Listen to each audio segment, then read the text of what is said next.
Bora lá então, vamos para mais um episódio aí do Sellers Cast e agora com outro convidado aí tão especial quanto os demais que a gente tem falado, né? O que a gente fala aqui no Sellers Cast? A gente fala aqui sobre trade promotion, a gente fala sobre trade marketing, estratégia de vendas, gestão comercial, sobre tudo isso que permeia esse mundo aí do canal de distribuição, das indústrias, principalmente aí do bem de consumo, do canal alimentar, do canal farmacêutico, que é onde a gente orbita ainda mais. Então, se tu trabalha, né, nesse segmento, vem que o papo vai estar bom e vai estar rico pra caramba, porque hoje eu vou falar com um cara que é um dos melhores aí profissionais de vendas com que eu tive a oportunidade de trabalhar.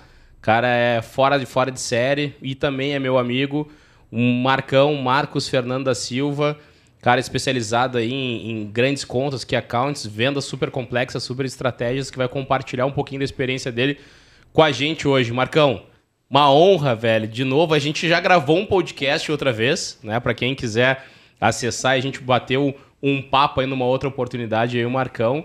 Mas agora a gente vai aprofundar, porque, cara, assunto não falta, né, cara? Assunto não falta. Vai aí, cara, te apresenta um pouquinho para quem tá nos escutando. Verdade. Boa noite a todos aí. Primeiro, muito obrigado aí pelo elogio, não sei se mereço tanto assim. E obrigado pela oportunidade, é sempre um prazer estar fazendo parte aí desse trabalho legal que você desenvolve. É sempre importante a gente multiplicar um pouco do que sabe, né? E multiplicando a gente acaba sempre aprendendo algo também. Então, obrigado pela oportunidade aí.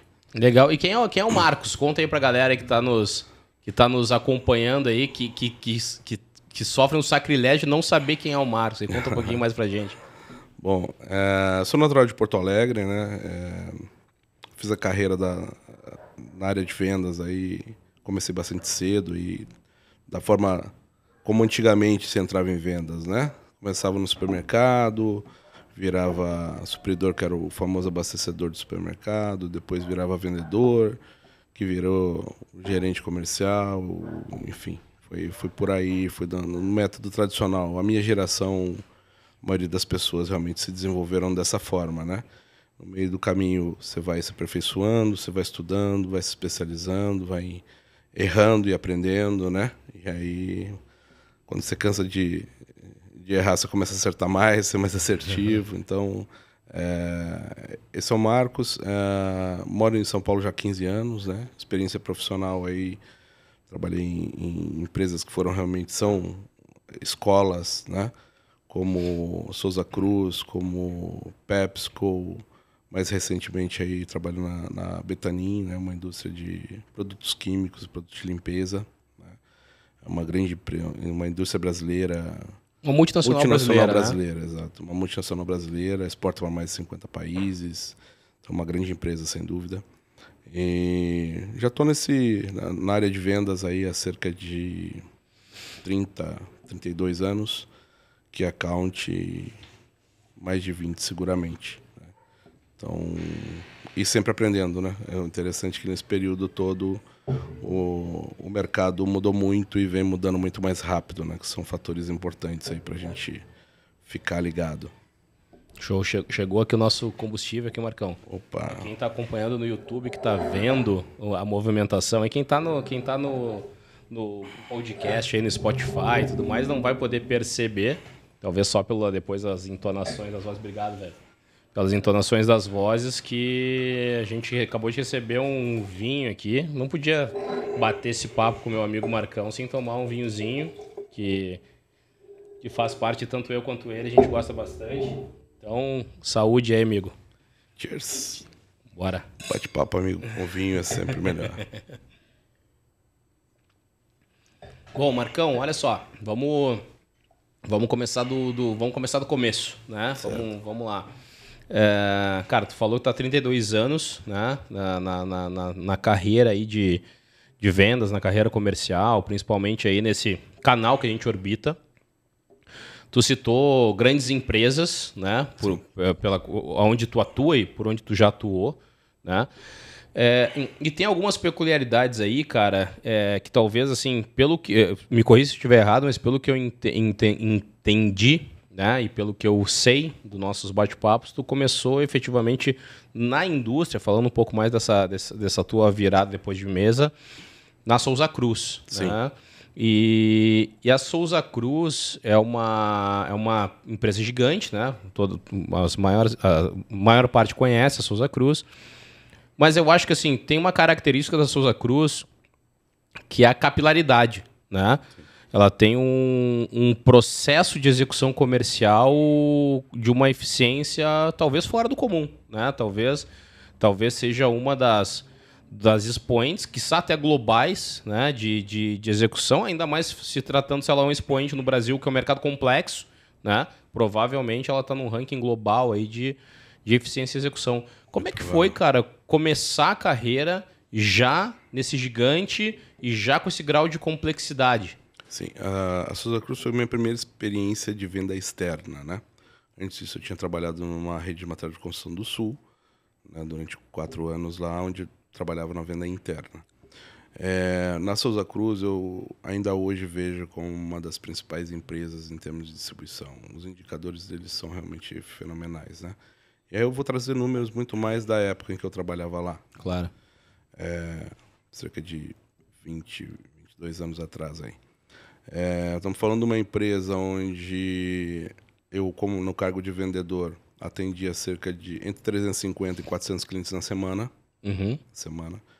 Então, isso é mais de 60 por dia. Né? Eficiência, né? Chama isso. Eficiência e eficácia, porque a gente fala também de conversão, indicadores fantásticos de performance, né? Porque nós tínhamos como objetivo 97% de efetividade na venda. Uau. Então, você tinha que ter distribuição e tinha que vender. Não basta só ter ele no cadastro. O cliente está no cadastro, tem que estar ativo, tem que estar comprando. Ativa, né? Tem que pagar a conta, não tem jeito. Né? Uma empresa com processos muito bem definidos. Realmente, eu desconheço uma outra empresa próximo disso. E aí, quando você tem processos muito bem definidos, isso me resgata muito quando eu fiz administração, né? Quando você tem os processos muito bem definidos, é muito mais fácil você substituir uma pessoa por outra por qualquer motivo, né? Então, por exemplo, uma pessoa sair de férias, um vendedor sair de férias, como eu tirei tantas férias, né, de outros vendedores, basicamente era assim, a gente se encontrava um dia antes, ele me entregava o equipamento, que era um palm topzinho, que me dava as 8 últimas visitas com estoque e venda do cliente. Então, me dava um histórico de 2 meses, dependendo da frequência do cliente. Já te dava um certo comportamento. Já me dava uma informação preciosíssima que o dono do mercado não tinha. Eu mandava mais no pedido do que ele. Claro, claro. E até por isso... porque ele tinha multicategorias, né? Ele não estava atento exatamente naquele ponto. E você tem que ser responsável pelo pedido, então não adianta você superestocar ele, que na semana seguinte você vai ter problemas. Você tem que vender a dose certa, na verdade. Perfeito. Né? Porque você deixa de comprar na semana seguinte, cai teu indicador de performance também. Então, uma coisa está amarrada na outra. Você precisa fazer uma venda saudável, entender sazonalidades de cada região. Muitas vezes o bairro vai ter uma festa, vai mudar completamente a situação. Vai vender muito mais cigarro naquela semana. Então, as marcas, né? O share de marcas, né? Exato. Posicionamento de marcas diferente, perfeito, né? Perfeito. Classe A, B, C, D, enfim. Perfeito. Então, estou falando de uma empresa em que, na época, né, ainda era possível fazer propaganda. Tinha um mix de marketing muito completo. Era impressionante. Você tinha uma distribuição muito grande. É óbvio que produto... né, é melhor a gente nem entrar nesse aspecto, mas... deixando de lado o mal, né, que o cigarro faz. Sim, sim. E óbvio, isso era uma coisa que me incomodava realmente na época. Mas eu estava ali na função de vendedor, precisava vender. Precisava ganhar meu dinheiro, enfim, pagar minha faculdade. Sem dúvida, indicadores fantásticos. Todo o processo de venda era muito amarrado. Então, basicamente... A cada 6 meses, só como exemplo, a cada 6 meses você trocava lá o ciclo de merchandising, que era a comunicação visual do display, né? Então, tinha a data certa no ano para fazer isso. Quando eu chegava de manhã, ao lado do meu carro tinha uma caixa com exatamente as quantidades certas para executar. E a execução levava 30 segundos. Tirava uma, colocava a outra, corria no display, tudo perfeito. Quantidade perfeita, tudo certo, zero problemas. Plano de execução perfeito. Sensacional. Então, as coisas realmente eram feitas acredito que ainda sejam, né? Para dar certo. É impressionante. Quando você tem processos bem definidos, pessoas treinadas para isso, é tudo muito mais fácil, você vai ter muito mais resultado, sem dúvida. Legal, cara. A gente falou bastante aqui sobre processo, né? E esse é uma bandeira, cara, que eu sempre tento trazer aqui para os nossos papos, porque não necessariamente isso tem a ver com o skill nativo da área de vendas, né? Pelo contrário, muitas vezes o vendedor, ou até não só o vendedor, mas as lideranças de vendas, quem está nessa carreira de vendas, muitas vezes enxerga processo como algo nocivo, né? Muitas vezes enxerga processo como algo burocrata e o burocrático como algo antiquado ou algo mal visto dentro da área comercial, quando, na verdade, as grandes empresas globais, que vêm com um mindset diferente do nosso brasileiro, principalmente, veem o processo como algo necessário, né? Como algo, na verdade, essencial para uma execução, para uma operação de alto nível, né? E, cara, quem nasceu numa empresa, né, que foi modelado, vamos dizer assim, foi modelado numa empresa com essa cultura, deve ter encontrado choques em alguns momentos da vida, né? Principalmente estando numa área comercial, né? Como é que é isso, Marcos, na tua visão, assim? Tá na área comercial e ter na veia o processo, na veia esse core de execução muito mais pragmático do que relacional, como a gente está habituado. Bom, eu sou também obcecado por processos, né? Para vocês terem ideia, eu tenho fixado o dia da reunião com a equipe, que é o segundo dia útil de cada mês. Até o porteiro, acho que o condomínio sabe que é nessa data. Então, né, eu procuro padronizar e criar os processos para que a vida seja mais fácil. A verdade é essa, né? Você cria processos para que as coisas sejam melhores executadas, né? Você consiga executar melhor as tarefas. Não necessariamente o processo seja bom, mas se você tem um processo e ele não está bom, você vai criar melhorias também para ele, porque a melhoria tem que ser contínua também no processo, né? Então, às vezes você vai criando aparecendo novas ferramentas, enfim. Então, não basta ter processo. O processo tem que ser bom e tem que ter melhoria contínua, na minha opinião. Eu realmente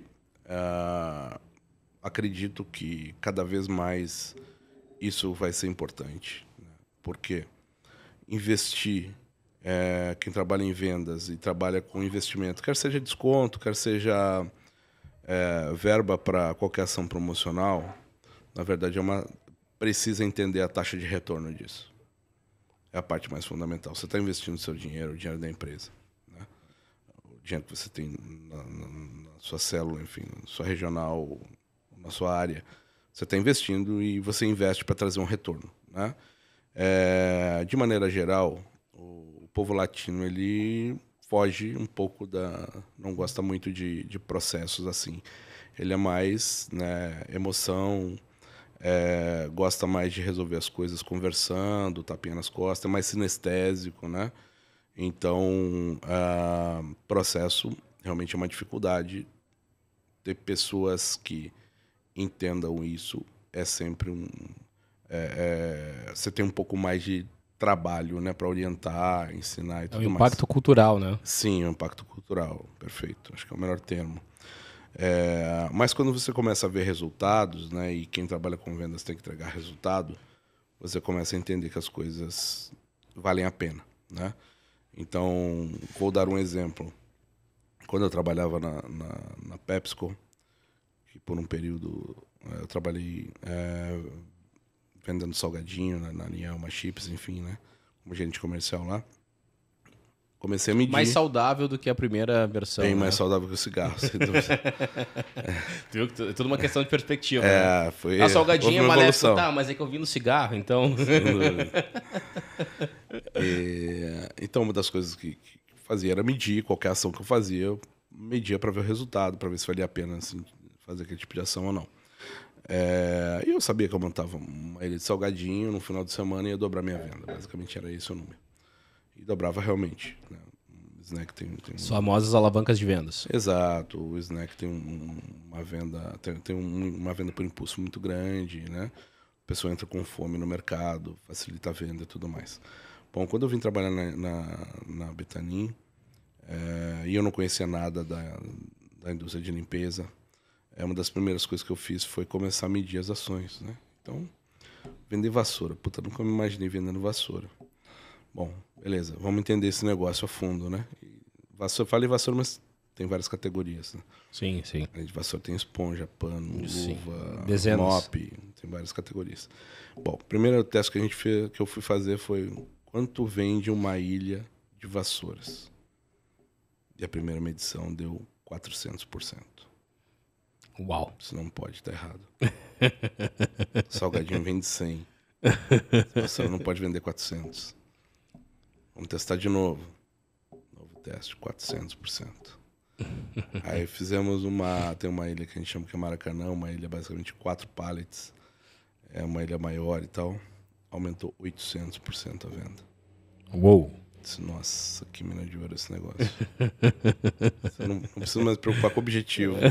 O negócio agora é montar ponto extra, execução. É um negócio de execução. Então, quando comecei a divulgar esses números internamente na empresa, que não tinha o hábito também de fazer essas medições, começou a acender sinal de alerta e motivar as pessoas a cada vez mais praticar e cada vez mais utilizar. E aí a gente mapeou, sim, quais são as grandes alavancas de venda de cada categoria, né? E aí é muito mais fácil, você tem muito mais propriedade, você chega como um cientista conversando com o comprador, né? Vamos fazer isso, que vai trazer esse resultado, vai te trazer essa rentabilidade, enfim. Então, eu defendo sim, defendo muito. Cada vez mais a área de venda precisa ser especialista. O comprador ele é mais generalista hoje, cada vez ele está absorvendo mais categorias, né? Hoje já tem uma área de pricing que cuida faz a gestão de preço, que antes era o comprador que fazia, já não faz mais. Abastecimento, tem um setor de abastecimento que vai fazer efetivamente as compras, né?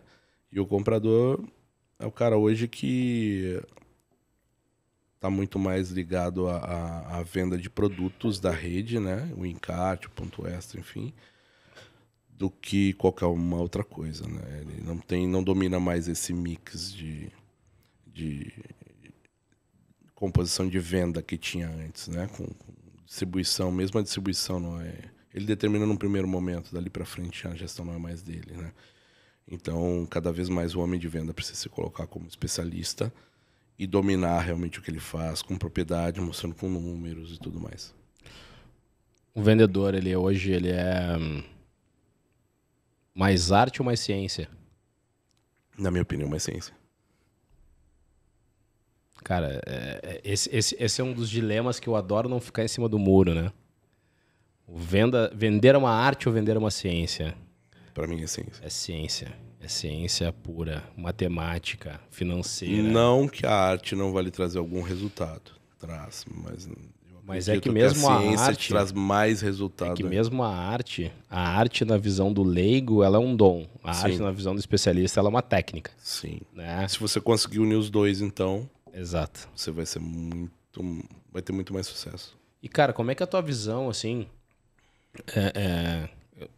Eu pergunto que a gente corrobora muito da mesma visão de mercado, assim, a gente compactua em várias ideias, já trocou essa ideia, já fez muitas coisas juntos, já projetos juntos e tal, já executou ações juntos. Então a gente se conhece bem no campo de batalha, assim, então por isso que eu fico confortável em fazer esse tipo de pergunta. Cara, falta trazer mais essa visão financeira para vendas, né? Eu vou trazer um termo, né? Cara, pouco se fala em break-even nas empresas. Sim. Né? E às vezes quem fala vira motivo de chacota. Né? Vira até apelido. Né? Vai até no crachá do cara. Olha o break-even lá falando, né? E cara, é impossível hoje, na minha visão, assim, a gente fazer uma gestão de venda séria sem olhar resultado financeiro, sem olhar break-even. Não hoje, né? Sempre. Mas assim, Quando a gente está falando de um mercado complexo como é que a gente atua, olhar finanças de vendas talvez seja o principal norteador da gestão de vendas. Tu enxerga dessa forma? Como é que tu enxerga hoje, Marcos? Bom, eu sou formado em administração, fiz especialização em marketing, né? E aí, por origem, assim, por princípio, né? A empresa tem que dar lucro. A unidade de negócio tem que dar lucro. Então, eu não consigo ver nenhum negócio que não dê... Não me sinto confortável num negócio que não dá lucro. Sinceramente, não. Então, para mim, isso é ponto de partida de qualquer coisa. Acho que nenhum profissional deveria se sentir bem ou se acomodar com qualquer conta ou com qualquer unidade de negócio que não dê lucro. Porque o motivo da empresa é dar lucro. Se não está claro isso, mais cedo ou mais tarde alguém vai fazer isso no seu lugar. Né? Não tenha dúvida. Porque o dono da empresa quer o lucro. E é justo. Ele precisa de profissionais que entreguem o resultado para ele. Investimento tem que ter payback, né? Tem que ter retorno. Não tem jeito. Tem que entregar retorno. E o retorno esperado. Não necessariamente o break-even. Tem negócio que sim. Tem negócio que precisa mais. Tem jeito. Não consigo ver hoje um profissional ser bem sucedido se não estiver preocupado com isso. Legal. E, Marcos, assim, hoje na tua... Cara, tu gerencia há muito tempo, né, há muitos anos, diversos profissionais de vendas. E, assim, é comum uma liderança comercial estar olhando sempre para o resultado financeiro da meta global, enfim, aquela meta principal, vamos chamar assim, que aquela equipe, que aquela unidade de negócio, ela tem que entregar. Mas além desse indicador financeiro, tá? Tirando o indicador financeiro, que é o indicador principal, né? Que é comum a todas as operações. O que mais, na tua experiência, é necessário para uma cadência, para uma gestão de vendas eficiente, ser controlado, ser gerenciado? Bom, primeiro que assim, eu acho que existe no mercado meio que uma convenção de que o objetivo é em grana, né? Uhum. Algumas empresas trabalham em volume, tonelada, enfim, né? Mas os indicadores de performance, na verdade, cada empresa cria o seu. No caso lá da Souza Cruz, o exemplo que eu usei antes, lá se vendia cigarro por milheiro. Uhum. Independente da marca, era milheiro. Uhum. 5 pacotes eram 1.000 cigarros. Uhum. Então, o objetivo era esse. Um dos objetivos, você tinha distribuição. É uma visão muito de market share também, né? De quanto market share não era um indicador de performance. Sim, mas a volumetria unitária é muito uma indicação de market share. E agora nós vivendo num momento de economia instável, com inflação mais alta, faz todo sentido. Claro. Né? Claro. E você tira também algumas disparidades. Tem empresas, por exemplo, que trabalham com preço Brasil, com ICMs diferentes. Sim, que é uma complexidade monstruosa. Exato. Então, você começa a distorcer completamente o resultado efetivo. Algumas trabalham já tirando o imposto, né? O caso de Elma Chips, por exemplo, trabalha... É o que nivela de uma maneira mais justa, né? Isso, exato. Tem uma tabela Brasil, mas é uma tabela sem imposto. Okay? É uma outra forma. Para comparar laranja com laranja. Isso. Então, na verdade, cada empresa determina o que é importante para ela, né?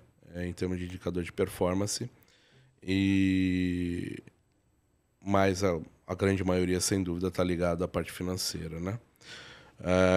Hoje já existem ferramentas, já existem sistemas que facilitam muito a leitura de outros indicadores, inclusive resultado por conta, né? Se a conta está dando resultado, se o cliente está dando resultado positivo ou não, enfim.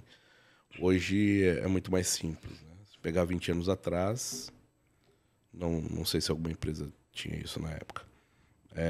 Pelo menos eu desconhecia. Fala margem de contribuição. Margem de contribuição. Saber se está deixando lucro ou não, efetivamente, a conta. Para eu vender para esse cliente, nesse cenário, vale a pena ou não vale? Perfeito. Não sei. Perfeito. Até para nivelar mix e tal, preço e tudo mais. E eram informações que, quando existiam, 20 anos atrás, 25 anos atrás, elas eram a 7 chaves. Perfeito. Ficava lá no presidente, vice-presidente, ninguém mais pode saber de margem. Ninguém mais sabe, nem está dando lucro ou não a operação. Ainda tem muito negócio assim. Tem. É óbvio que isso é uma informação confidencial da empresa, né? Mas acho que hoje tem formas de você falar a mesma coisa de forma diferente, né? Sim. Sinalização até de cores, de cores, né? Exatamente. Você pode utilizar outros meios para não deixar tão evidente. Sim, esse cliente está vermelho, esse cliente está verde, esse cliente está azul, Exato, azul é amarelo, tal. enfim, Isso, né? Você cria um semáforo ali para como tá. Isso.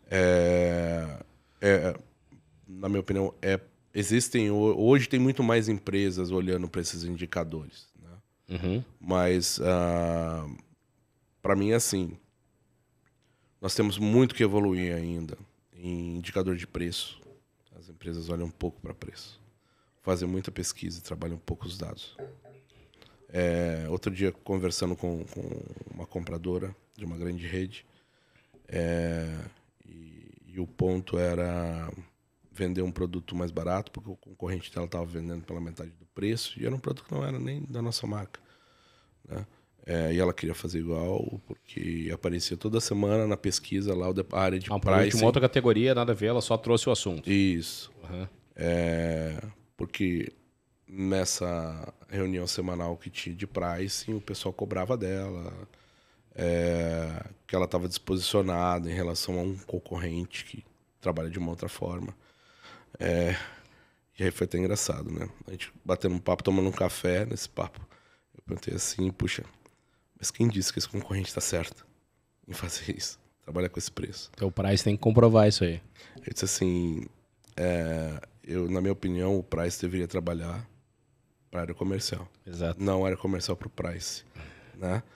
Aí eu questionei assim, você em algum momento você já perguntou para ele, para o Price, qual o melhor nível de preço a ser vendido para elasticidade? Qual é o meu ponto ótimo? Qual o preço ótimo de venda nesse tipo de produto? Na minha opinião, o Price deveria entregar isso como benefício. Claro. Não. Sim, formação super estratégica. Não acompanhar mercado. Acompanhar mercado, qualquer sistema faz isso. Qualquer sistema entrega. Né? Tem até na internet grátis. Hoje você busca lá, fulano tá vendendo mais barato, põe preço igual. Sim. Né? É simplista demais. Tem até um alerta na internet. Né? E assim, eu conheço algumas áreas de price, sinceramente, algumas redes de supermercado. Até hoje eu não ouvi ninguém falar a respeito disso. Isso talvez seja um pouco da maturação, né, Marcos? Tipo assim, não era nem muito comum ter áreas de pricing de forma mais massiva. Algumas tinham, poucas tinham e tal. Hoje começou a ter um pouco mais. Talvez seja até um pouco da curva de maturidade dessas áreas, né? Agora, de fato existe uma oportunidade de amadurecimento e entrega de resultado técnico para as áreas comerciais gigante. Sem dúvida. Gigante. Sem dúvida. E aí eu volto lá, quando comecei a trabalhar em vendas, os cursos mais básicos que eu tive. Eu lembro que uma das coisas que a gente fez em alguns treinamentos era entender a dinâmica de cada produto, né? Claro. Tem produto que é uma commodity, o consumidor compra com uma frequência muito maior, então muitas vezes 5 centavos faz uma diferença. Claro. Faz uma diferença, né? Num óleo de soja, num arroz, num feijão, pode fazer uma diferença de 5 centavos no preço. Né? Aí, produto com venda por impulso é uma dinâmica completamente diferente. Exato. E aí, hoje... Impulso é disponibilidade, né? Chamando a atenção do consumidor. É isso. Qual que é a... É o Maracanã lá que tu falou no início do papo. Qual que é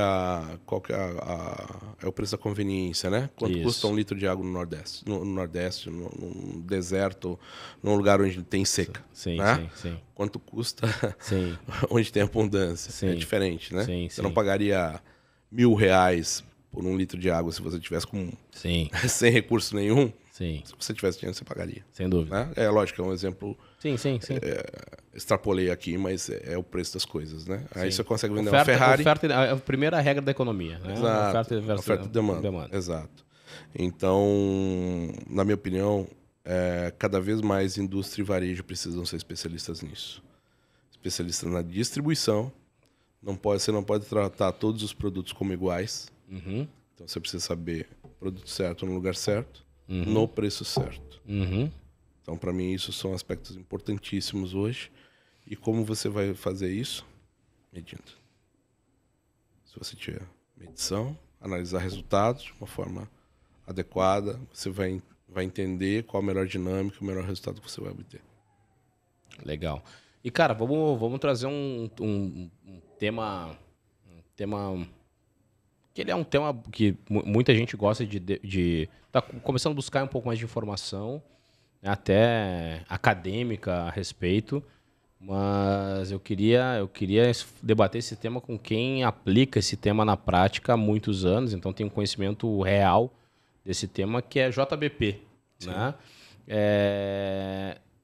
Tu percebe um movimento de aumento de uma demanda de JBP, principalmente tu atua em contas nacionais, em contas há muitos anos, né? Então provavelmente tu tenha muito mais contato com esse tipo de métrica, metodologia dentro desses clientes.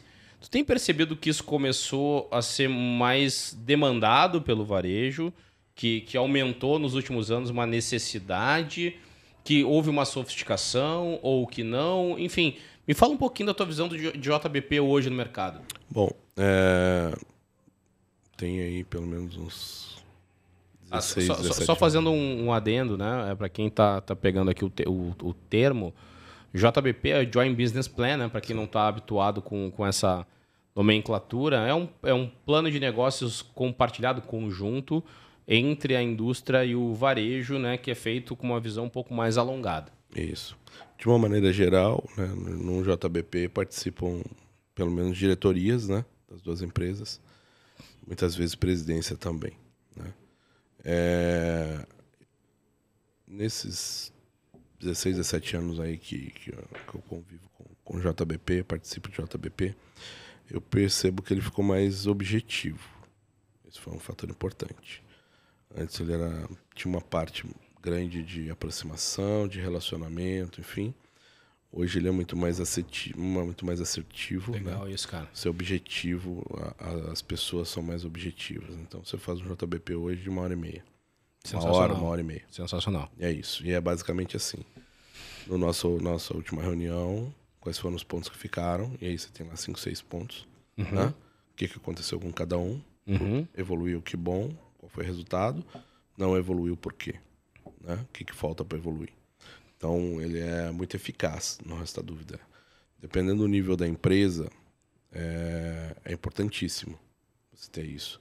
Você vai ter um engajamento de todos no negócio. Essa parte é importante. Muitas vezes acaba se perdendo no meio do caminho. A empresa que participa do JBP, ela é muito mais ouvida internamente, né? Porque as pessoas vão se expor também na próxima reunião. Perfeito. Nós vamos ter que dizer por que não aconteceu. Né? Então, existe um engajamento maior. É uma governança mais bem feita, né?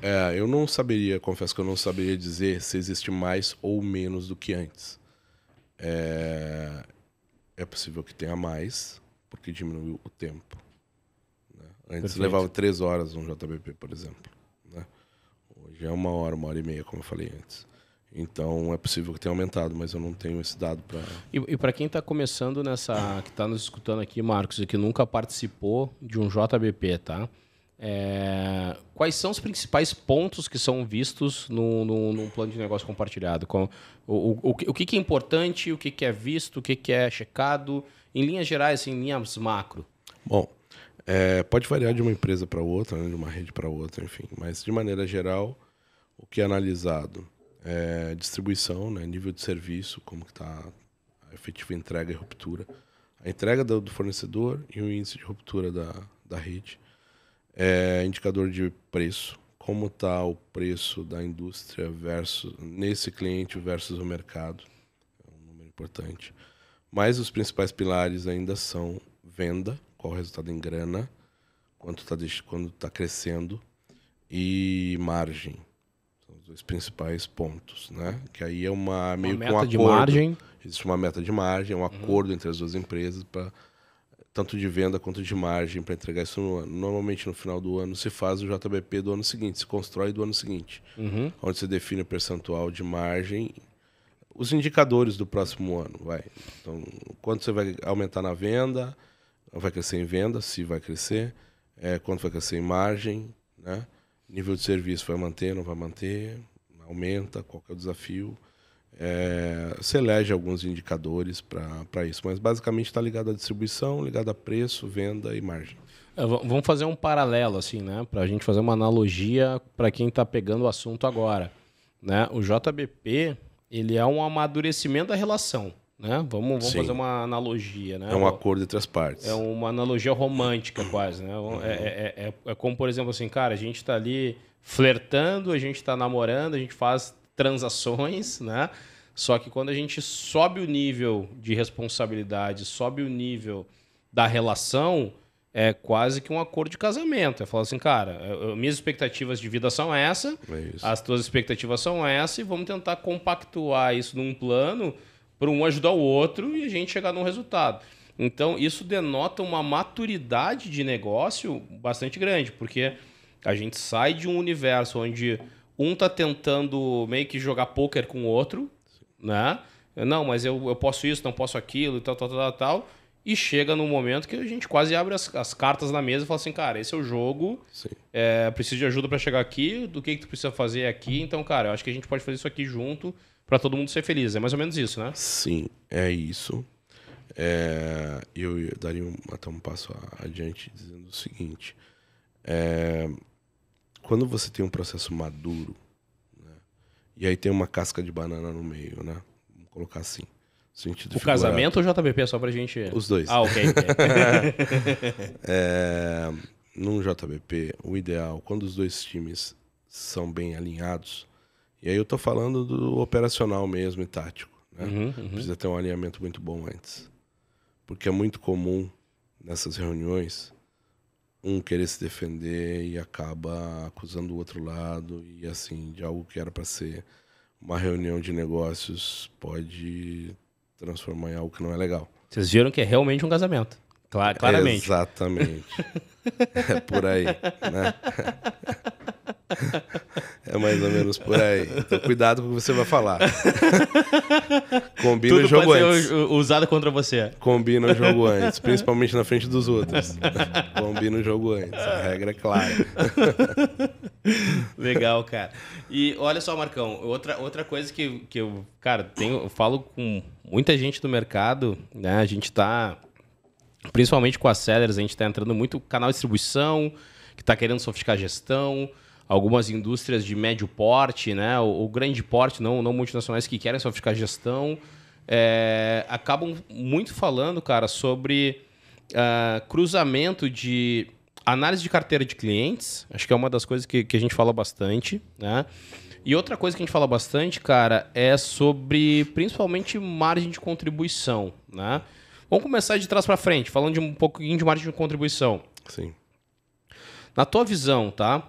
Que é importante, a gente já falou aqui, né? É fundamental. É fundamental, essencial para fazer negócio, é gerar lucro, entregar ativo para o acionista. Esse é o papel do cara que está lá à frente gerando receita. Exato. Né? Mas assim, por que ter a medida, além de ter a visibilidade do lucro, quais são as etapas que acabam sendo utilizadas essa informação para o plano de vendas? Me fala um pouquinho assim no dia a dia. Por exemplo, tá? A que ponto, por exemplo, a margem de contribuição acaba sendo definidora de um investimento maior ou menor num determinado cliente, de participar de um calendário anual, de um aniversário de um cliente, ou de um investimento no enxoval de loja, ou no investimento de imobiliário, ou enfim, ou em ações. Como é que é utilizada essa ferramenta na prática? Bom, depende um pouco da estratégia da empresa, né, de como a empresa vê isso, mas assim, de uma maneira geral, você cria essa métrica, você cria esse processo para entender qual que é o custo de cada cliente, e a partir do custo de cada cliente, você define, né, você pode com mais propriedade definir o quanto você quer investir nesse cliente, né? Existe uma coisa que nós costumamos chamar de custo servir, né? O cliente quanto % da minha venda vai só para pagar a conta. Então, vai para contrato, vai para investimento extra, em promoção, vai para promotor. Marcão? Explica para quem está nos escutando. Servir é basicamente o quanto custa eu entregar esse produto na mão do consumidor, através desse cliente. Perfeito. Então, Logística, comissão, promotor, comissão de venda, investimento prêmio, em ação, imposto, contrato. Legal. Então, esse custo custeio todo, de administrativo de vendas. isso, toda essa despesa, custo de CD, toda essa despesa representa quanto? Perfeito. Né? Porque proporcionalmente por unidade de negócio por cliente. Exato. Isso é que vai determinar o quanto vai sobrar ou não vai sobrar na conta. Né? E o que, Não, e o que, na que conta, faz quando aumentar? eu falo conta cliente, tá? Nesse cliente, ele entrega resultado positivo ou negativo? Quanto? E o que, que faz o resultado ser negativo ou positivo, tá? Só tem a ver com a quantidade de faturamento, tem a ver com o mix, tem a ver com o quê? Bom, são vários fatores, né? Passa por custos de servir, né? Tem clientes que têm contrato maior, clientes que têm contrato menor. Tem clientes que utilizam mão de obra de promotor ou não utilizam mão de obra de promotor. Isso faz diferença, é um investimento alto também. Tem um custo de transporte mais elevado do que outros, né? E tem uma questão de rentabilidade de mix, né? Tem clientes, por exemplo, que verticalizam muito, trabalham com produtos que você não tem uma lucratividade tão alta, não trabalha mix. Fazer muito volume de curva A e não trabalham curva BC. Exatamente. Aí você, teoricamente, se você tem um custo alto, você tem grande chance de ter um resultado ruim nessa conta. Então, são vários pontos que você tem que analisar. Né? Tem que analisar, na verdade, o DNA da conta. Né? Você vai ter que analisar todos os aspectos. Desde fiscal, desde contratual, desde despesas suas alocadas lá. E se você está vendendo um produto certo para esse cliente, daqui a pouco você está vendendo um produto que não é mais adequado, você pode vender um outro que vai te trazer uma rentabilidade maior. Substitui e resolve. E aplicando essa visão, tá, Marcão? Quando a gente, utilizando essa filosofia, utilizando essa metodologia, melhor dizendo, tem uma oportunidade de fazer uma ação de ponto extra, por exemplo, no cliente X, tá? Uma vez que eu uso essa metodologia, qual é a principal direção que eu posso utilizar, utilizando essa metodologia, para poder direcionar o produto que eu vou colocar na ponta de gôndola, por exemplo? Bom, você pode analisar qual que é a lucratividade média da rede, né? Cruza isso com o custo server que você tem, quanto custa para você operacionalizar qualquer venda. E você analisa no seu mix lá qual o produto que te entrega uma rentabilidade maior. Trabalha nesses. Tenta aumentar o volume do cara que te deixa percentualmente mais dinheiro. Exatamente. Vai te trazer um resultado maior. Legal. Hoje... Tem que pagar a conta. É conta bancária, não tem jeito. É receita e despesa. Perfeito. Né? Tem muita gente que olha o ponto extra como uma oportunidade de aumentar o volume de faturamento do cliente sem necessariamente olhar a lucratividade. Sim. É muito comum. E o supermercado, inclusive, faz muito isso. Né? Usa o ponto extra para gerador de tráfego. Né? Tem alguns que usam estratégia um pouco diferente. Né? Eles anunciam os produtos gerador de tráfego, bebida, azeite, açúcar, arroz, commodities de maneira geral e bebida, né? Que traz o cliente para dentro do supermercado e espera ele com um produto de venda por impulso que tem uma rentabilidade maior. Uma ilha de vassoura, por exemplo. É um caso bem típico, né? Que vai melhorar a rentabilidade significativamente do varejo, se usar essa estratégia. Se ele anunciou o arroz lá de 5 quilos e colocou a ilha do arroz de 5 quilos, ele está deixando de rentabilizar. Ele está sangrando ali, né, trabalhando com uma margem muito pequena naquele produto e utilizando aquele metro quadrado do ponto extra com um produto que não vai deixar quase dinheiro no bolso dele. Um metro quadrado nobre, com uma margem muito baixa por metro quadrado. Exato, exatamente. Então... É como se a Globo fizesse uma ação bonificada para um player de mercado, né? Então é mais ou menos igual eu falei antes, de que em alguns momentos transforma-se tudo em commodity. Né? Perfeito. Tudo é tratado como commodity, né? Que é muito olhar do faturamento, né? Isso, exatamente. Não, vou mandar uma ilha do produto XPTO, porque ele é líder de categoria e vai me trazer tanto de faturamento, beleza? Que bom. A quanto de lucro, quanto de margem? Quem que paga a conta, efetivamente? Perfeito. Né? Perfeito. E, cara, quando a gente está falando aí de gestão de varejista, né, tu falou no início do nosso papo sobre a importância de olhar preço, né? E quando a gente fala, por exemplo, de varejista, a gente está falando muito do preço médio por metro quadrado, Sim. margem por metro quadrado, né? E quando a gente está falando... Eu diria até metro cúbico. Por metro cúbico, perfeito. Cúbico, melhor, perfeito. Por metro cúbico. Você pensa em gôndola. Perfeito. Metro faz mais cúbico, sentido. perfeito. E quando a gente está falando de indústria e canal de distribuição, a gente está falando aí sim do metro quadrado da carga, né? Sim. O quanto a gente consegue colocar de dinheiro por espaço dentro do caminhão. Sim, otimização de carga. Otimização que baixa custo. Que baixa custo, né? O cara acaba elevando a rentabilidade dele ou a massa de faturamento, dependendo do mix que ele estiver trabalhando, mas ele acaba equalizando isso numa carga. Dentro da gestão de vendas, tu acredita que esse é um dos indicadores que precisariam ser controlados com mais efetividade? Bom, tem algumas empresas que fazem isso bem.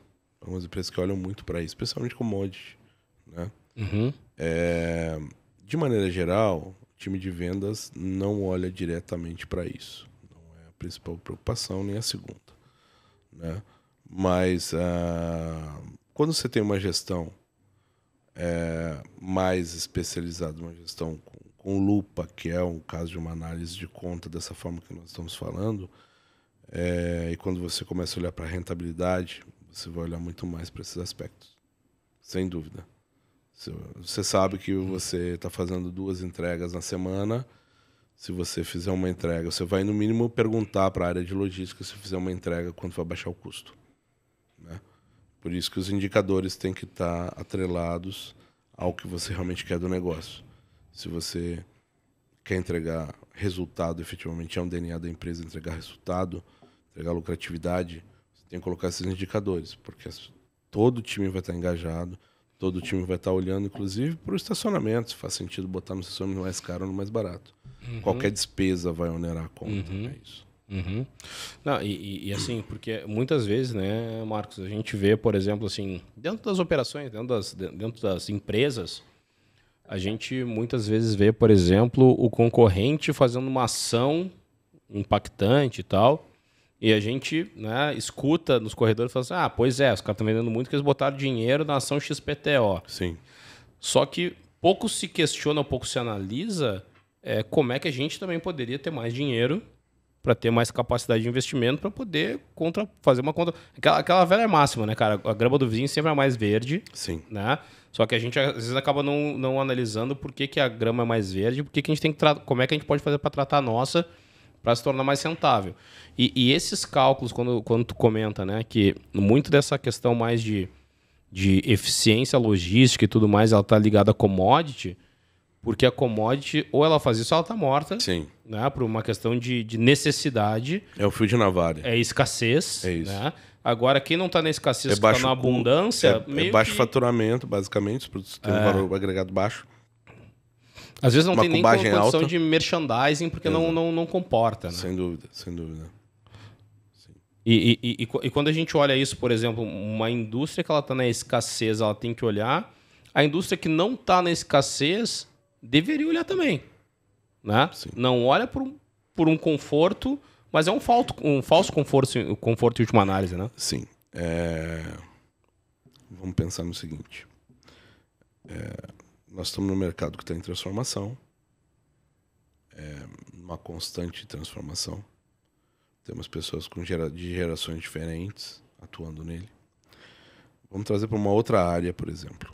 Nós temos um médico que atua há 30 anos, 40 anos na especialidade dele, que ele faz aquele famoso questionamento, né?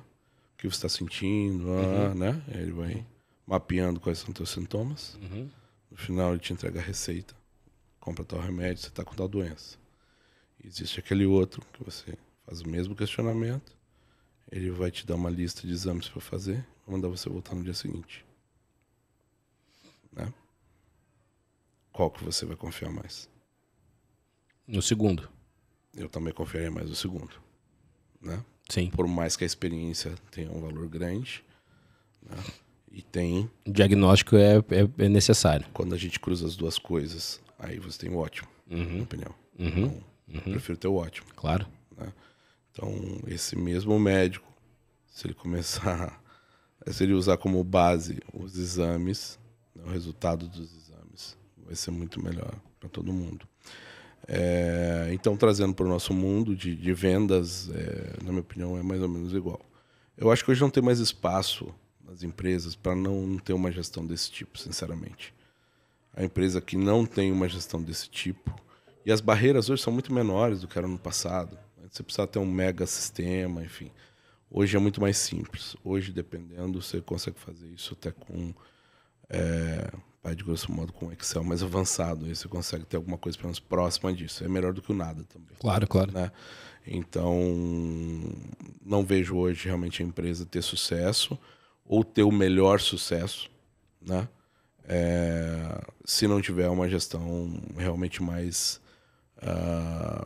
profissional, uma gestão mais científica, vamos dizer assim. Voltada à eficiência do processo, né? Não do resultado puramente, né? Sim, gestão com eficiência de processo e melhorias de processo. Legal.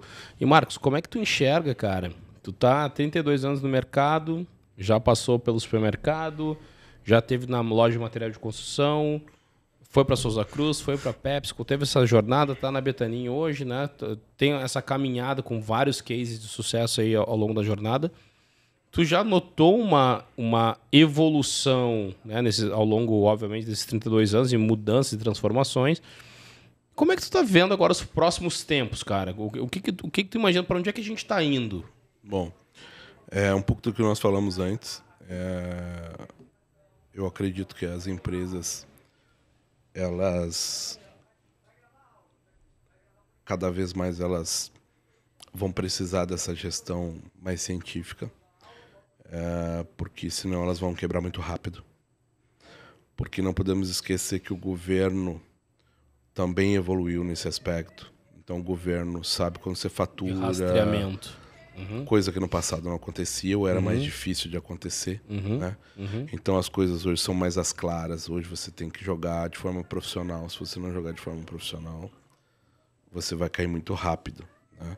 Então eu não vejo uma outra forma se você não se organizar, se você não se profissionalizar e não estruturar a sua empresa para isso. Esse para mim é um ponto importante. Você vai ter que levar em conta outras variáveis do tipo... quem são todos os efetivos concorrentes, os diretos e os indiretos. Você tem uma internet hoje que vem numa crescente gigante. E nós estamos falando de uma internet que abriu milhares de empresas no ano passado, que vai fechar outros milhares nesse ano e no ano que vem. Né? Porque é muito assim, qualquer negócio quando é novo é comum acontecer, abre e fecha, né? Existe esse desnatamento aí. Mas ela vai concorrer direto, não tem dúvida. Ela já concorre direto hoje. Então você precisa entender tudo o que está acontecendo no mercado. Você fala de varejo, você tem hoje um supermercado no seu condomínio, que está concorrendo com o mercado da esquina. Diretamente. Casualmente, é o exemplo da minha casa. Né? Eu moro num condomínio que tem um mercadinho dentro, faz quase 2 anos já que tem um mercadinho dentro lá. Que o básico preço justo de mercado, preço justo de mercado. E eu atravesso a rua, né? Tem um supermercado, tem um Pão de Açúcar ali também. Então esse cara está sendo impactado direto. Né? E você tem ainda a internet, como eu já falei antes. Entregando no mesmo dia? Não, você leva menos tempo ainda. Hoje eu consigo um rap em 10 minutos. Sim. Para eu atravessar a rua e ir no supermercado e efetuar minha compra, eu levaria no mínimo 30 minutos. Entre compra e tudo mais. Eu recebi em 10 no rap. Entendeu? Então... Você precisa entender essa dinâmica nova. Você precisa entender quem são teus concorrentes efetivos, quais são as barreiras que cada um tem, né? As barreiras que você tem. Você vai fazer parte desse jogo, não vai? O que você vai entregar de diferencial? Porque isso sim vai fazer você permanecer. E talvez você vai ter que fazer talvez não, com certeza. Você vai ter que fazer análises anuais de como está indo o seu negócio. Porque hoje é muito dinâmico, é muito rápido. Você monta uma empresa hoje, imaginando uma coisa, no que vem o cenário pode ser completamente diferente. Completamente diferente. Cara, e o que a gente está falando aqui é muito de um... Talvez eu possa sintetizar de um mudança histórica de poderes, né? Que é o seguinte, a gente durante décadas viu a indústria ser mandatária dessa força, depois a gente viu o varejo tomar conta dessa força e hoje a gente vê o consumidor tomando força dessa conta, né? Eu gosto muito desse termo, para mim esse termo é fantástico, né? Quem tem o poder. Exato. Né? Quem tem o poder no negócio. E desde quando eu comecei a trabalhar em vendas, para mim ficou muito claro, né? E assim como eu trabalhei com produtos diferentes, marcas diferentes, atendendo clientes diferentes, você consegue perceber muito bem a força de cada um, né? Uma Souza Cruz que na época, né? Dependendo da região lá, o seu Zé, dono da mercearia, ficava feliz por receber o vendedor da Souza Cruz ali naquele local, no estabelecimento dele. Para ele era uma honra aquilo. Né? E é bem isso mesmo.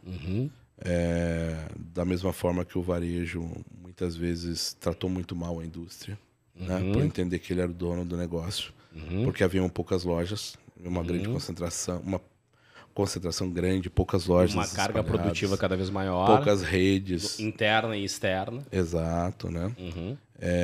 E o mercado começou a mudar, né? Um exemplo clássico de hipermercado, por exemplo, né? Que na minha opinião ele deveria estar há muito tempo percebendo a mudança no mercado, mudança do comportamento do consumidor, e ele não se preocupou em entregar serviço. Ele continuou aquela loja de 10 mil metros, né, com custo elevadíssimo, e as pessoas começaram a se perguntar assim, puxa, não vale a pena eu ir lá, naquele extremo, estacionar o carro, perder meia hora, insegurança, entendeu? Para comprar o produto que nem está mais barato do que era antes. Né? Antigamente era mais barato, hoje não é mais. Né? A leitura basicamente é essa. Aí começa a aparecer canais novos, aparece cash and care, mudando uma cultura, né? Então, e não houve mudança nesse aspecto efetivamente, né? As pessoas não diferenciais que o hipermercado, por exemplo, tinha, deixaram de ter. As pessoas começaram a otimizar mais o tempo, passaram a valorizar mais o tempo delas. O preço é um fator importante, mas dependendo da situação já não é. E aí eu compro na loja do lado sabendo que eu estou pagando mais caro mesmo. Ok, tá valendo. Preciso agora, ponto. Então acho que faltou um pouco disso, né? Houve esse realinhamento, está havendo ainda um realinhamento no mercado com das relação forças. a isso, né? É isso. Mas não resta dúvida que o consumidor ele começa a despertar porque ele tem uma informação muito mais fácil hoje que antes ele não tinha. Hoje ele está dentro do supermercado e está pesquisando se está mais barato na loja B ou C. Né? Se for algo importante para ele, ele vai trocar, senão não. Bobear, ele compra alguma coisa no supermercado e manda entregar o restante através de outro supermercado na casa dele. Quando chegar lá, a compra já está na casa dele, né? Antes dele chegar. Então tem uma mudança muito grande no mercado com relação a isso. E clube de compra, acho que tem um espaço muito grande para o consumidor. Quando ele efetivamente entender o poder de compra dele, ele vai conseguir efetuar compras melhores e gastar menos. Tipo, compra coletiva num condomínio. Se você criar um grupo, hoje é muito fácil, um grupo de WhatsApp. Puxa, eu quero comprar esse mesmo produto A, B ou C. Né? Cria lá 5 produtos. E as pessoas aderem. Ah, tá bom, chego no final lá. Tá bom, vamos precisar de X caixas desse produto. Quem me faz a melhor oferta? É uma outra forma de pensar o negócio. O consumidor ainda não se organizou dessa forma. Ou muito pouco se organizou dessa forma, né? Então, acho que ele começa a entender que tem mais poder, ele tem mais informação, mas acho que tem muito para evoluir nessa relação ainda, sem dúvida. E mais uma parte interessante é que eu acho que o varejo começa a ver a indústria muito mais como parceira do que era antes. Aí acho que houve uma evolução. É interessante esse teu insight, né, cara? Porque a gente já viu cooperativas industriais acontecer ao longo dos anos. Depois a gente viu cooperativas varejistas, né, acontecendo ao longo dos anos. Cooperativas de consumo ainda não é uma realidade. Talvez seja esse a evolução natural desse novo mercado, digamos assim, né? Essa questão Claro que existe hoje também uma questão de nicho de consumo, né? Acho que talvez as cooperativas industriais e varejistas hoje também são um pouco os clubes de assinatura, né? Wine, enfim, todos esses caras que agruparam especificidades, né? Compram em grande volume e fazem entregas a preços atrativos muitas vezes, né?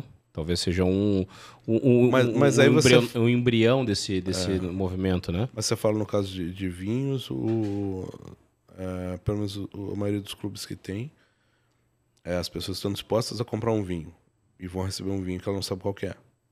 Sim. Né? Sim. Então, para mim aí tem uma barreira. Sim. Eu particularmente não participo de nenhuma por isso. Sim. Eu tenho um grande amigo meu que tem uma frase que eu acho... Ele está sendo por exemplo do vinho, né? Ele costuma dizer que vinho é muito particular, né? Ele tem que caber no teu bolso, no teu paladar. Então, vinho é uma coisa que eu não compraria assim no escuro. Por isso eu não participo de nenhum. Eu falo num passo à frente. Eu falo Sim. Por exemplo, a evolução disso. O homo. Eu consumo 5 quilos de homo por mês. Meu vizinho consome mais 6, o outro consome 3. Se eu juntar isso tudo, vai dar quanto? Vai dar 200 quilos de homo. Beleza? Quem me faz a melhor oferta? Entendeu? Então, acho que falta... Tecnologia, talvez. Acho que tecnologia tem. Falta só... Não, tecnologia pra isso, né? Criar modelada. ferramenta para isso, né? Isso, criar isso, ferramenta para isso. Acho que não uma seria tecnologia nada que muito supra difícil. isso. Isso. E isso pode dar uma mexida no mercado também, né? Mas depende... Sempre que a gente pensa em um número maior de pessoas, trazer para uma convergência comum todas, é mais difícil. Sem dúvida, precisaria de um elo disso tudo, que seria alguma empresa, algum aplicativo, né? Sim. E o legal também da gente observar, né, Marcos, que toda vez que o mercado fica complexo, existe, para ganhar o jogo, para se manter ativo ou entre os players mais relevantes desse jogo, tu precisa entregar duas coisas em geral, né? Serviço, um alto nível de serviço, e eficiência. Sim. Né? E muitas vezes essas duas coisas combinadas. Né? Vai ter já está tendo um jogo de forças para os consumidores e tal. Meu Deus, eu trabalho na indústria, né? O que vai acontecer comigo? Cara, na verdade, assim, vai acontecer algo crítico contigo se tu não estiver preocupado em nível de serviço e eficiência. Sim. Né? Se tu conseguir mapear e sofisticar o teu nível de controle e execução, provavelmente tu vai estar entre os grandes do jogo ainda. Pode ter a tua oportunidade aí. Exato, né? Porque a gente vê muito disso acontecer, né, Marcos? Essa transformação muitas vezes separam, né, os caras que estão jogando o jogo pela abundância, pela oferta do mercado, dos caras que estão prontos para o nível de gestão de alto nível, né? Sim. Um exemplo disso são as lojas de 1,99, né? Claro. Que na década de 80 e 90 se pulverizaram no Brasil. Quantas tem hoje? Não paga a conta. É isso o conceito. Né? Então, é muito mais profundo. Se manter com a porta aberta hoje em dia, custa muito caro. E se você não entrega... Se você entrega o mesmo que qualquer um, talvez o 1,99 já não seja mais o preço barato. Talvez tenha alguém vendendo a 99 ali do lado. Sim. Né? Sim. Então, se você vai se balizar só pelo preço, você vai ter que ter uma massa de faturamento muito alto. E as barreiras são baixas normalmente nesse caso. Sem dúvida. Né? Então, você pode aparecer alguém comprando no mercado, pode alguém que quer, né? Pode te causar grande problema. Agora, se você entrega diferenciais, aí é mais difícil. Você entrega serviço, né? Aí é bem mais difícil. E qual o nível de serviço que, na tua visão, Marcos, que a indústria pode entregar para se manter à frente desse jogo, pelo menos contra os seus próprios concorrentes, né? Não à frente do jogo como um todo, mas pelo menos tomando a liderança dentre as próprias indústrias. O que ela precisa entregar? Bom, mais do que nunca, a área comercial tem que entregar hoje serviço também. Né? O vendedor, ele não pode ser mais aquele caixeiro viajante.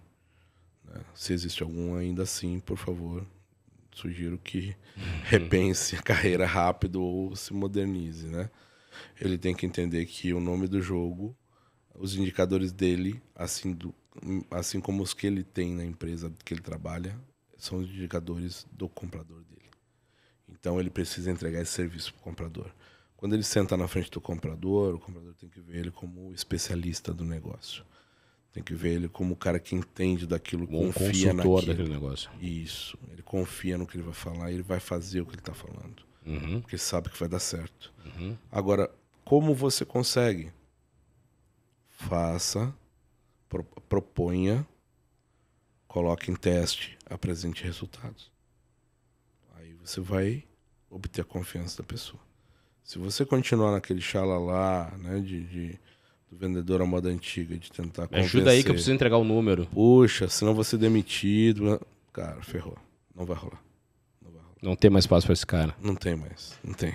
E nem do outro lado da mesa também. Sim. Não tem. Sim. O comprador também, que fica nessa pressão do final do mês, precisa de tanto de verba, blá, blá, blá. Acabou. Não vai rolar. Não tem jeito. Então, o profissional, ele realmente precisa agir como profissional. Mais do que nunca. Ele precisa entender que existem dois lados do negócio e os dois têm que ganhar. Senão, vai ter problema mais cedo ou mais tarde. Legal, cara. E a gente com isso acaba voltando pro nosso papo, né, cara, do início, que é... A gente deu todo um contexto, né? A gente deu toda uma volta para dar uma contextualizada. E a gente volta pro ponto central, que é... O cara de vendas hoje... O cara está na área comercial hoje, seja ele qual cargo ele for, seja ele um representante, ou um vendedor, ou um gestor, seja lá qual for a função que ele desempenha naquela área comercial, ele é um cara que está jogando um outro jogo, né? Ele tá jogando, ele não joga mais o jogo que se jogava na década de 80, ele joga um jogo bem mais complexo. Ele joga um campeonato, não um jogo, Exato. né? Joga um campeonato. Exato. Champions League ele tá jogando, né? Ele não tá nem mais jogando nem o campeonato estadual. Ele tá jogando em alto nível. Em alto nível. A pessoa que tá no outro lado tem inteligência suficiente para detectar se tá falando uma bobagem ou não. Claro. Né? Então, você precisa se blindar também, se proteger. Entregar um serviço mais condizente, né? A gente caminha, sem dúvida, para cada vez mais a indústria ser dona desse negócio, né? Ser dona dessa gestão efetiva. Tem muitos clientes aí já que a indústria faz a gestão de estoque, né? Sim. Tem várias linhas nesse aspecto. CPFR, etc. Tem, não, e mesmo de pedido, né? Porque até mesmo no JBP você determina lá qual que é o volume por loja. Não, o teu prazo médio, né? O teu days on hand, né? Teus estoque você precisa ter. Você vai trabalhar dentro disso. Né? Então você precisa ter uma responsabilidade nesse negócio. Sim. De abastecer também de sellout por consequência, né? Sim, sempre. Sim. Né? Quando fala nível de estoque, equilíbrio, né? Você vai ter que ser especialista sempre em fazer vender. Né? E vender na dose em sellout, ciclo de abastecimento, né? É isso, você precisa entender todo o ciclo de abastecimento desse cliente, né? E você vai ter que ser especialista no sellout, que vai te gerar o selim por consequência. É isso. Show, doutor. Cara, belo papo, mais um papo de alto nível aí. Cara, mais uma vez, obrigado por topar, né? Pra quem tá vendo a gente tomando vinho, tá nos escutando de manhã no rádio do carro e tal, não se preocupem, tá? A gente já tá no horário mais avançado, então por isso que a gente tomou essa liberdade poética aqui. A gente tá já beirando aqui as quase 11 horas da noite, a gente tá aqui já nesse papo, né? E cara, obrigado por ter se disponibilizado de vir aqui, né, pra gente bater esse papo, né, no final de dia, né, depois de uma rotina de trabalho intensa, pra gente debater esse papo que, cara, acho que é fundamental pro que a gente tá fazendo também aqui nas Sellers, né, Marcos? A gente tá tentando levar a execução comercial para um outro nível, né, para uma questão muito mais de execução comercial, de gestão comercial, de foco em ROI, foco em financeiro, foco em lucratividade. E é um papo que é um papo denso, é um papo complexo, mas é um papo necessário para quem quer jogar esse jogo e quer continuar jogando esse jogo ao longo dos tempos. Então, cara, obrigado por compartilhar a tua experiência de 32 anos aí com a gente. E tenho certeza que a gente pode marcar em breve um segundo tema, né?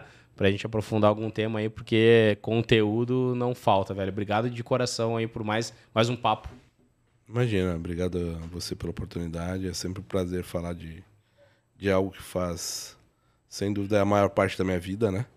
Trabalhar nessa área e é algo que eu realmente gosto muito. E tratando de assuntos desse aspecto, como eu falei antes, por ser administrador, de formação acadêmica, é algo que eu gosto muito realmente. Para mim, a gestão comercial ela tem que entregar lucro. E acho que todos da área comercial têm que pensar dessa forma, porque é o que paga a conta, é o que paga nosso salário, é o que vai garantir uma promoção para nós ali na frente. Se continuarmos pensando só de uma forma míope, do tipo, não, vamos vender, não importa o resultado, a conta vai chegar mais cedo ou mais tarde, não tem jeito. Bom, obrigado pela oportunidade. É sempre um prazer estar aqui com vocês, fazer esse bate-papo aí. Valeu. Pessoal, para quem quiser acompanhar um pouquinho mais aí do Marcos, aqui nos links aqui tanto do YouTube quanto das plataformas de streaming, a gente vai colocar aqui os contatos do Marcos aí das redes sociais dele, então fique à vontade para acionar eles, mandar mensagem, trocar ideia. Tenho certeza aí que esse bate-papo é bem legal e pode surtir bastante bons resultados aí para troca de benchmark. Então a gente vai colocar aqui. Para quem quiser saber um pouquinho mais de como a Sellers pode transformar o teu negócio, também clica no link abaixo aí, que a gente vai ter o maior prazer aí de estar demonstrando e mostrando um pouco mais de como elevar o nível da execução comercial através de estímulos inteligentes. Vem com a gente que o Sellers Cast vem com muito mais conteúdos pela frente. Obrigado pela parceria e até o próximo episódio.